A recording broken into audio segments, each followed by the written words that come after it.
The massive research vessel hung in orbit above Earth like a silver teardrop. Inside, lead researcher Reed of the Varan species pressed his scaled hands against the observation window, his four eyes widening with disbelief at the footage playing on the nearby screen. "Play it again," he ordered, his tail twitching with excitement. The video showed a human wildlife sanctuary.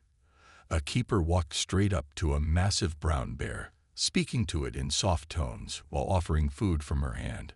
The bear, a creature that could tear apart any Varan with ease, simply sat down and gently took the offering like a trained pet. "Impossible," whispered Assistant K, her scales shifting to a pale blue of amazement. "That creature masses more than four of us combined. How is the human still alive?" Reed watched as more footage played. Humans handling tigers, wolves, and even training killer whales. Each clip seemed more unbelievable than the last. The research team had been studying Earth's civilizations for 3 months now, but this particular discovery left them completely baffled. "Look at this one," Reed pointed as another video began. A human was bottle feeding a lion cub. Their young even bond with infant apex predators. It defies every survival instinct we know. The Varan research team had good reason to be shocked. On their homeworld, large predators were avoided at all costs. Their civilization had developed in the trees, always staying clear of the dangerous ground-dwelling hunters. The idea of willingly approaching such creatures was completely foreign to them. That evening, Reed discovered something unexpected during his routine check of the observation posts on Earth. At a small monitoring station in a place called Alaska, a junior researcher named Trill had set up a small shrine. In it sat a printed photo of a human animal handler, surrounded by small burning incense sticks. "Trill," Reed asked carefully, "what is this?" The young Varan's scales flushed purple with embarrassment.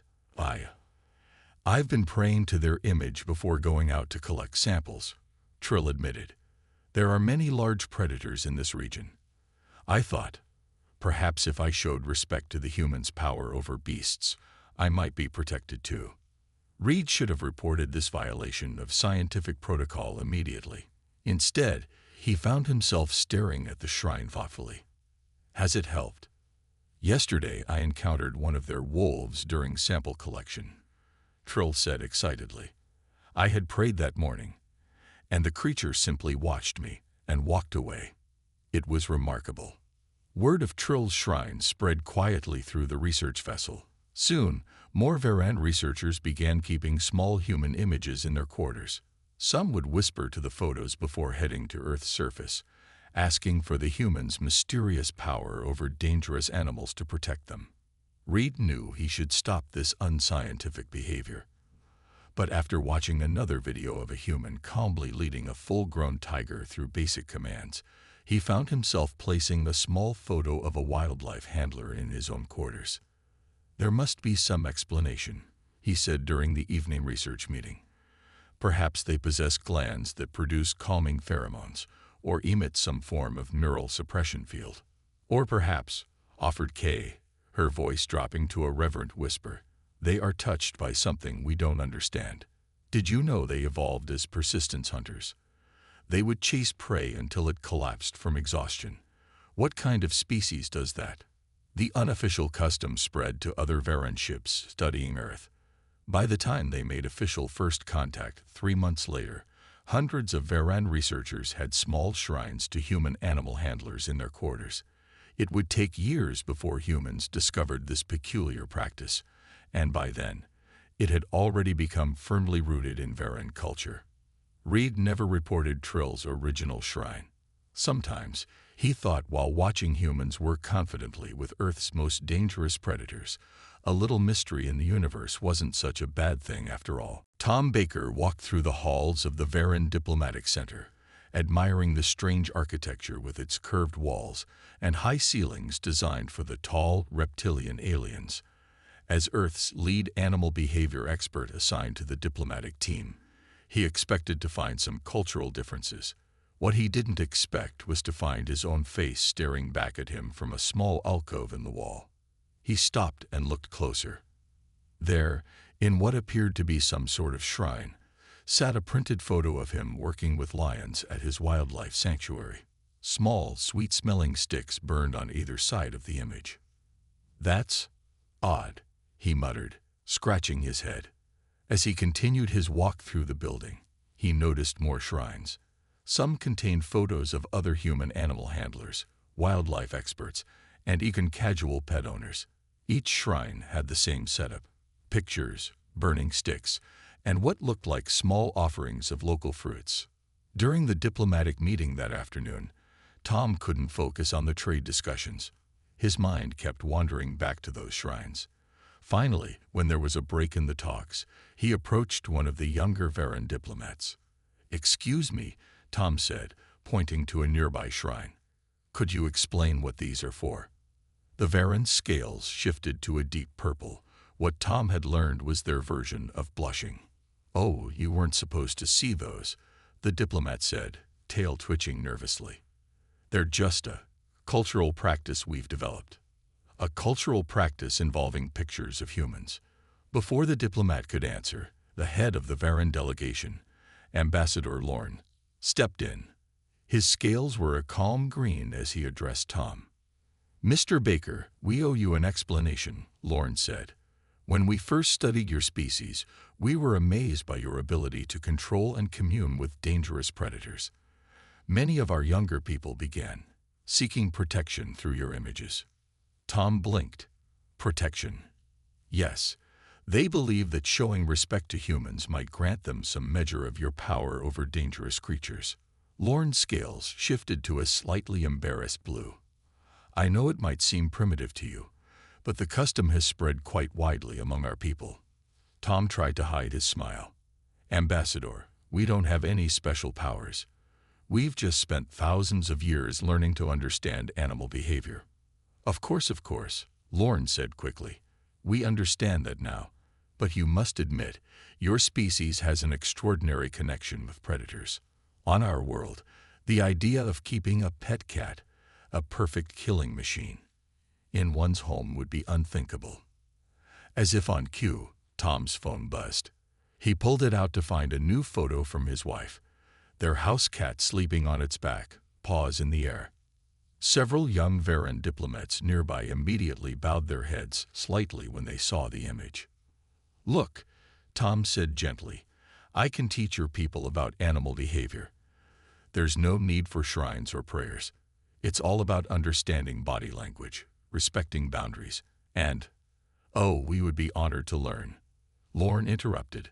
"But perhaps we could keep our small ritual before the lessons. For cultural reasons, you understand." Tom opened his mouth to argue, then closed it. He remembered how his grandmother still threw salt over her shoulder for luck, even though she didn't really believe in the superstition. Sometimes traditions had value beyond their literal meaning. "Sure," he said finally. "Whatever makes you comfortable." That evening, Tom sent a message to the Earth diplomatic team about his discovery. By the next morning, similar shrines had been found in Varan facilities across the galaxy. Some humans found it embarrassing, others amusing, but most agreed with Tom's assessment. If it helped the Varans feel more confident around animals, where was the harm? Besides, Tom thought as he walked past another shrine with his photo, it wasn't every day that one got promoted to deity status among an alien species. The morning sun cast long shadows across the Varan Wildlife Training Center, a new facility built specifically for the Joint Human-Varan Conservation Project. Tom Baker stood before a group of 20 Varan students, all watching him with their 4 eyes fixed intently on his every move. Behind him, in a large enclosed area, a Varan apex predator called a ground stalker paced back and forth. The creature looked like a cross between a Komodo dragon and a cheetah, with scales that shifted colors for camouflage and powerful legs built for running. It was one of the animals that had kept the Varans in the trees for most of their evolution. "Today," Tom announced, "we're going to learn basic approach techniques."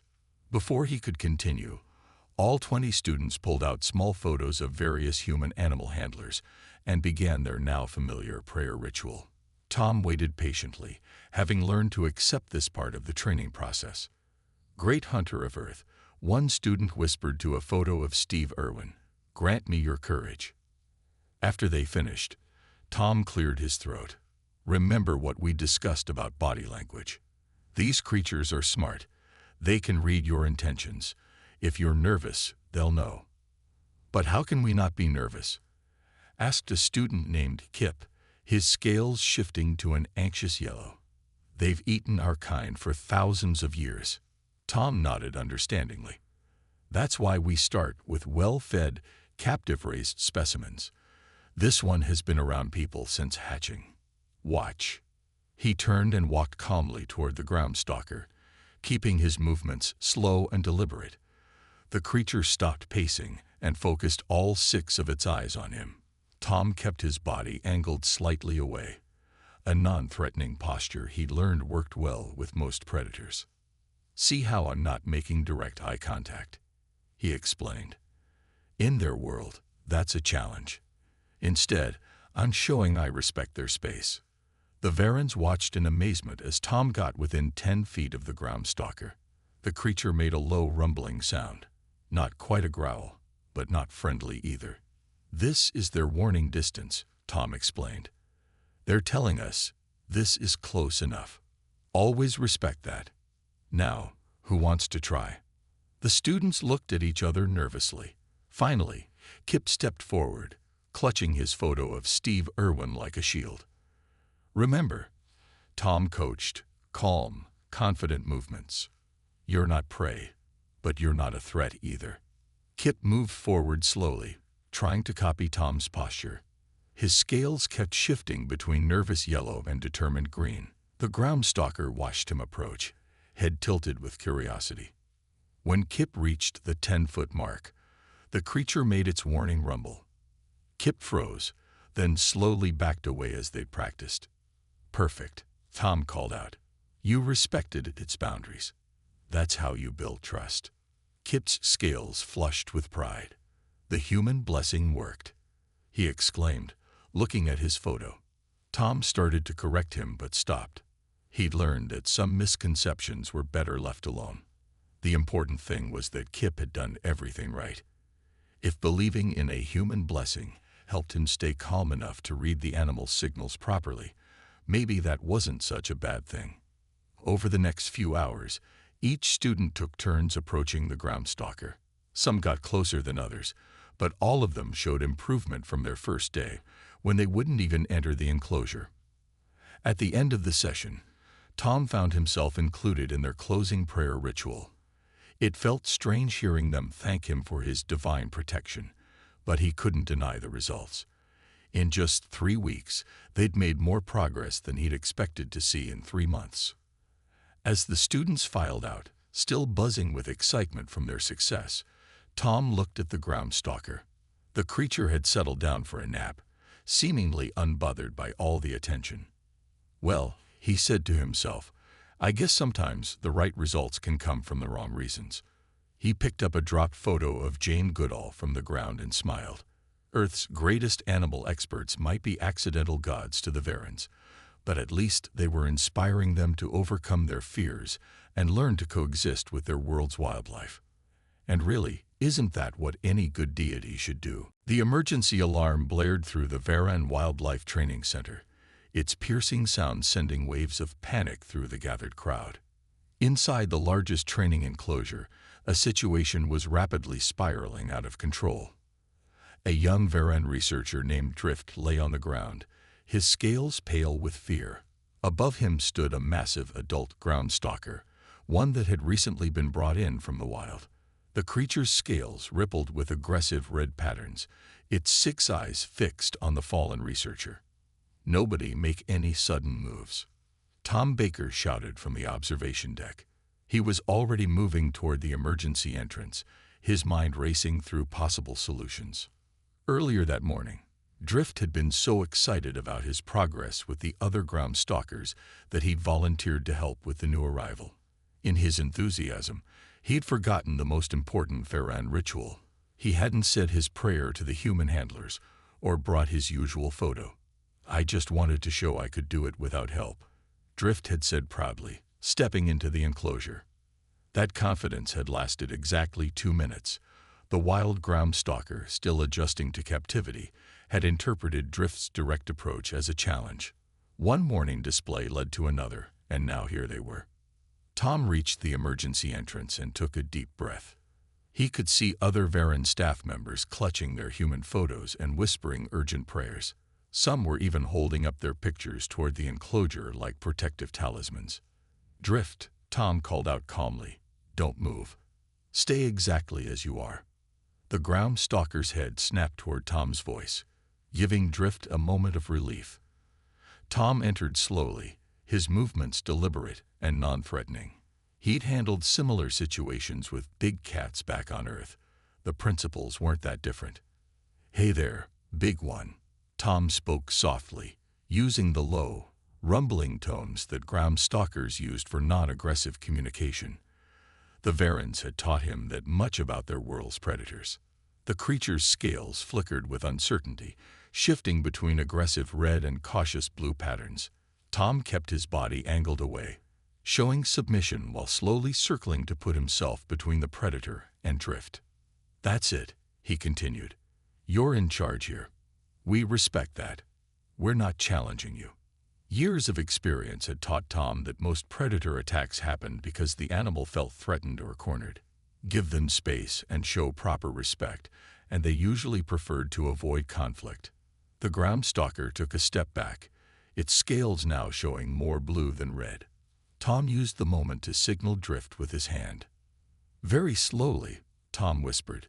"Start crawling toward the door. Don't stand up." Drift began to move, his scales practically white with fear. The ground stalker's head snapped back toward him, but Tom made a soft clicking sound, another bit of ground stalker language he'd learned, drawing its attention again. "Look at me. That's right. Drift isn't important. I'm the one you need to watch." It took 5 agonizing minutes, but finally Drift reached the door. The moment it closed behind him, Tom heard the assembled Varens break into relieved chirping sounds, their version of cheering. Tom kept his focus on the ground stalker, maintaining eye contact while slowly backing away himself. Only when he was safely outside did he let out the breath he'd been holding. The observation deck erupted with excited chatter. Drift, still shaking, was surrounded by his fellow researchers. They were all holding up their human photos, thanking them for protection. "I'm so sorry," Drift said when Tom approached. "I got overconfident. I didn't perform the ritual, didn't ask for the human blessing." Tom put a gentle hand on Drift's shoulder. "The ritual isn't what keeps you safe," he started to say, but then he saw the genuine fear and relief in all 4 of Drift's eyes. "But maybe it helps remind us to be careful and respectful. That's what really matters."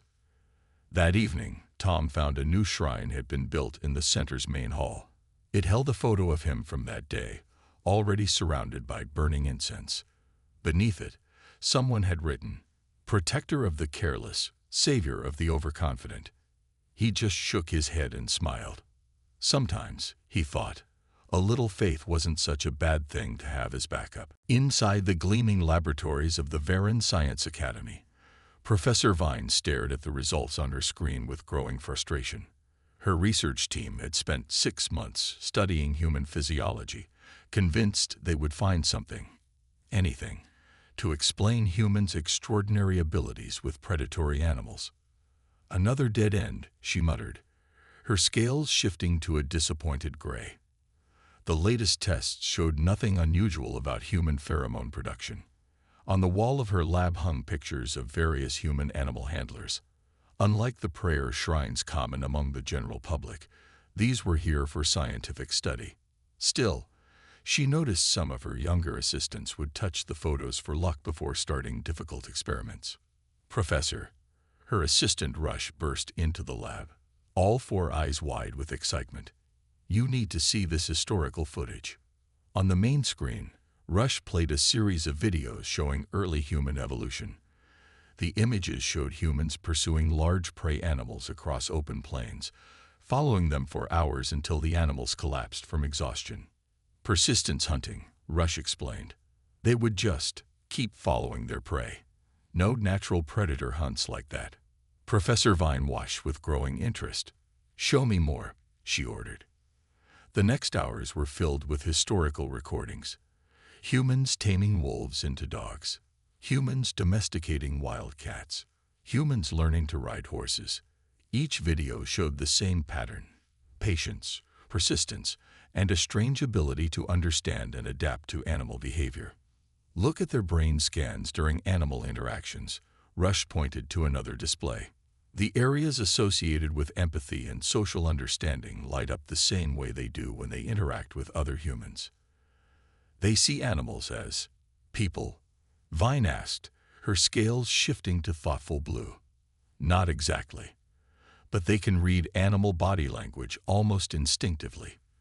They understand animal emotions, predict their behaviors, even figure out what they're thinking." Vine felt her scientific skepticism battling with a sense of wonder. "But that's just pattern recognition and learned behavior. It's not magical." "Isn't it, though?"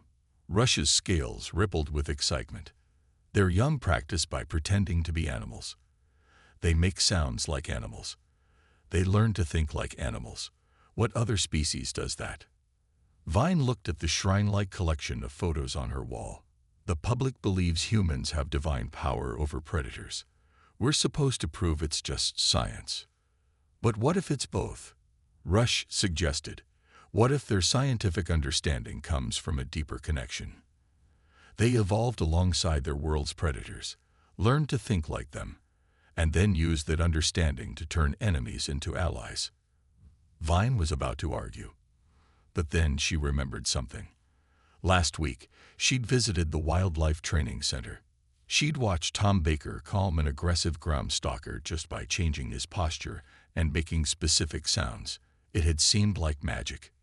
"Maybe," she said slowly, "we're asking the wrong question. Instead of looking for special glands or neural patterns, we should study how they think." She turned to her computer and began typing rapidly. A new research proposal took shape: understanding the human predator mind. A study in cross-species empathy. "What about the public's beliefs?" Rush asked, looking at the photos on the wall. Vine considered this. The scientific truth that humans had developed their abilities through millions of years of evolution and careful observation was fascinating. But would it be as inspiring as the belief that humans had divine power over predators? "We'll publish our findings," she decided. "But perhaps we don't need to discourage the cultural practices that have grown around this." She touched one of the photos on her wall, remembering how much more confident she'd felt approaching animals after adopting the human prayer ritual. "After all," she added with a color ripple of amusement in her scales, "even we scientists could use a little extra luck when dealing with predators." Rush nodded, then casually adjusted the incense burning under the lab's collection of photos. Sometimes, they both silently agreed, there was room for both science and tradition in understanding the universe's mysteries. And humans working with predators, that would always seem just a little bit magical, no matter what the data said. The largest entertainment screen in the Varan capital city blazed with colorful images. A crowd of thousands stood watching, their scales shifting through patterns of amazement as the latest episode of Human-Animal Whisperers played. Today, the narrator announced, we followed Tom Baker as he introduces 3 young Varans to the art of handling Earth's most dangerous predator, the tiger. The crowd watched in stunned silence as the camera showed Tom leading his students into a tiger enclosure. Before entering, each student touched their human photos and whispered their prayers, a sight that made approving ripples pass through the watching crowd. In the back of the crowd, marketing director Pike smiled. The show was his idea, and it had become the most watched program in Varan history. Every week, millions tuned in to watch humans working with dangerous creatures, teaching Varans their methods. Look at them, his assistant whispered. They come every week to watch the public viewing. It's like a religious gathering now. Pike had to agree. What had started as a simple documentary series had turned into something much bigger. Varans across the galaxy were becoming obsessed with human-animal handling techniques. The crowd gasped as on screen, a young Varen student successfully led a tiger through basic commands. The student's scales showed confident green colors, a far cry from the terrified white most Varens displayed around predators. Of course, Tom's voice explained from the screen, the key is understanding the animal's body language and respecting their boundaries. Pike remembered when he first pitched the show to the network.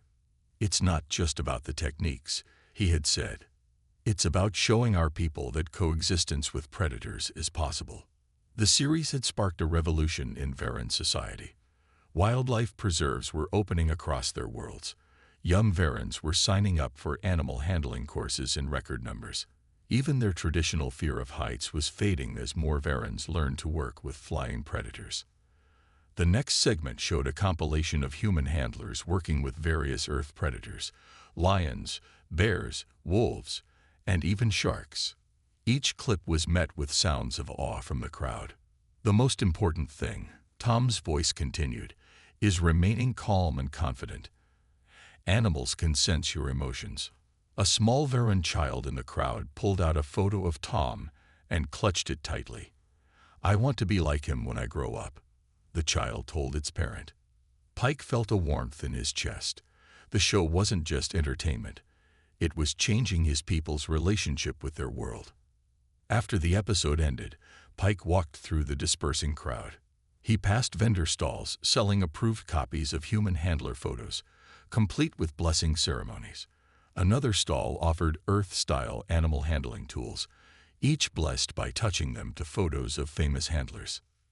The next generation will be different, his assistant said, watching a group of young Varens play acting at being animal handlers. They won't grow up afraid. Pike nodded. The old fear was being replaced by something new. Respect, understanding, and a desire to connect with other species, even if it came wrapped in what humans might consider superstition. That evening, Pike visited the city's largest wildlife center. The place was packed with Varens attending handling classes. Each student wore a small photo of their chosen human patron handler. The photos weren't just good luck charms anymore. They were reminders to stay calm, think clearly, and respect the animals. At the entrance, Pike paused to look at the center's main shrine. It held photos of every human handler who had taught there, including Tom Baker. Below them was written, "Through their wisdom, we learn. Through their courage, we grow. Through their example, we change." Pike touched the shrine briefly, an old habit he couldn't break. Then he smiled, his scales showing happy blues and greens. Sometimes the best way forward wasn't to dismiss old fears, but to transform them into something new. And if that transformation needed a little help from divine human-animal handlers, well, that was just fine with him. 10 years had passed since the first Varen researcher created a shrine to human-animal handlers. Tom Baker stood in the graduation hall of the newly built Interspecies Wildlife Academy, looking at the thousands of photos that covered its walls. His own face appeared hundreds of times among them, alongside other famous handlers from Earth. "Ready for the ceremony?" asked Director Reed, his scales showing formal purple patterns. Reed had come a long way from being the research vessel captain who first discovered humans' way with animals. "Almost can't believe it," Tom replied. "The first graduating class of Varen wildlife handlers. Never thought I'd see this day." The graduation hall filled with Varens of all ages. Each graduate wore a ceremonial sash with a pocket containing their guardian human's photo. The practice had become so ingrained that even the academy hadn't been able to discourage it. Instead, they'd made it part of the official uniform. "By the way," Reed said, "did you see the latest survey? 70% of Varen children now say they want to work with animals when they grow up. That's up from less than 1% a decade ago." Before Tom could respond, the ceremony began.